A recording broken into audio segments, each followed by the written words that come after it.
স্বামী স্ত্রীর ভিতরে ঝগড়া হলে যে 4টি কাজ করবেন না।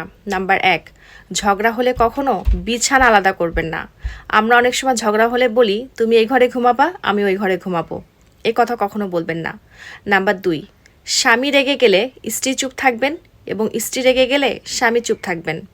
নাম্বার 3, বাচ্চা কাচ্চার দোহাই দিয়ে কখনোই আলাদা আলাদা ঘরে ঘুমানোর অভ্যাস করবেন না।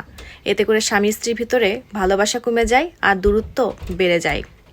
নাম্বার 4, স্বামী স্ত্রীর ভিতরে ঝগড়ার কারণ কখনোই পরিবারের অন্য সদস্যকে জানাবেন না।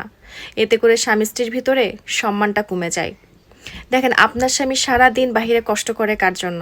আপনার জন্য, আপনার সন্তানদের জন্য। আর আপনার স্ত্রী প্রচণ্ড গরমে, প্রচণ্ড ঠান্ডায় সারা দিন রান্নাঘরে কষ্ট করে রান্না করে কার জন্য? আপনার জন্য, আপনার পরিবারের জন্য, আপনার সন্তানের জন্য। এই জন্য প্রত্যেকটা স্বামী স্ত্রীর উচিত দুজনের কষ্টগুলো আপন করে নেওয়া। তাহলে কখনোই অশান্তি সংসারে ঢুকতেই পারবে না।